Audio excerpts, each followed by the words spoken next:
Well, hello. My name is David Ball, and I'm the organist and the assistant director of music here at Christ Cathedral, formerly the Crystal Cathedral. So today we're going to be talking about accompanying the Psalms at the organ. Now, the Psalter has some of the most beautiful texts, and the organ is just a perfect instrument to show off the broad range of human emotions that's expressed in the beautiful words of David. So today we have two psalms, but before we get into that, for the beginning organist, even the beginning or intermediate organist, you can color the text of a psalm beautifully if you just stick to some basics and have a couple pistons set up. So what we want to do is we want to have our sort of palette, our palette of colors and variety laid out. It's already done for us. Then all you have to do is push a piston and you get a certain color, and you can associate those colors with those pistons in your head. So let's just stick to absolute basics, again, just to get them all set up. There are four types of stops, right? We have the principals, we have flutes, we have reeds, and we have strings. So if we set pistons with each of these we can call upon these colors whenever the text requires them. So for instance, here's a simple piston with just principals 8 and 4.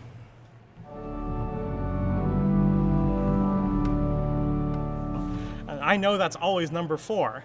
Now, if I want flutes, I can hit number 1, and I always have the flute sound.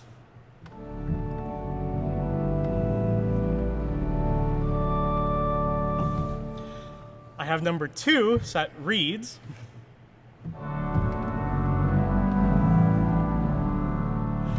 And finally, number 3 are strings and celestes.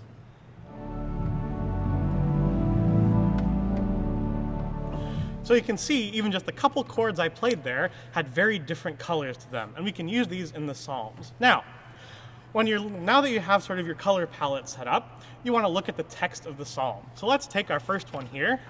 This is Psalm 51 by Mayernik. Be merciful, O Lord, for we have sinned. So, verse 1, here we have mercy on me, O God, according to your merciful love, according to your great compassion, blot out my transgressions. So to me, this feels very, this to me sort of indicates string sounds. We want something that reflects the great compassion of the Lord. Then the next verse is about my transgressions, truly I know them. My sin is always before me.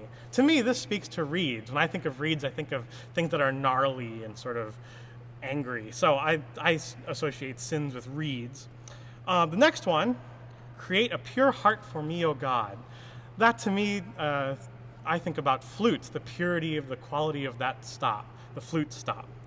And lastly, restore in me the joy of your salvation.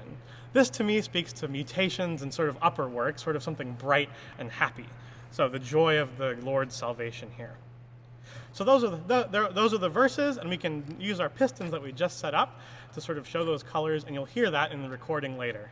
Now, the other thing that makes Catholic psalms specifically that can be sort of challenging for a beginner is the Catholic responsorial psalm has a very direct form, and it's always the same.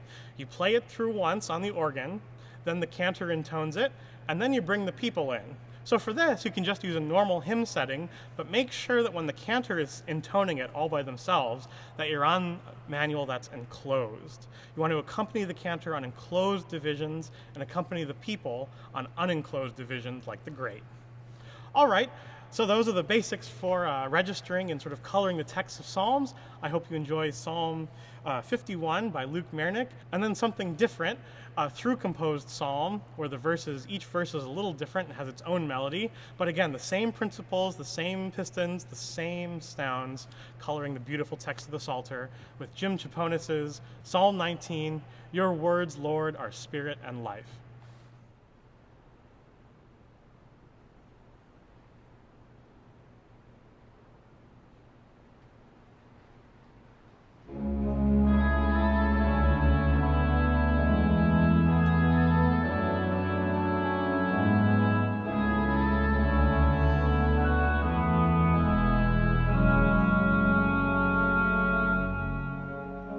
Be merciful, be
transgressions, truly I know them.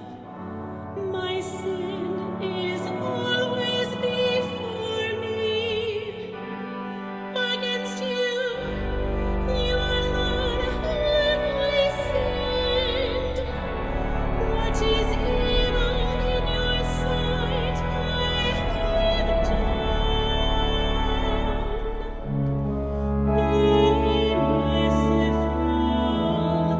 Be merciful, O Lord, for we have sinned. Create a pure heart for me, O God. Renew a steadfast spirit within me. Do not cast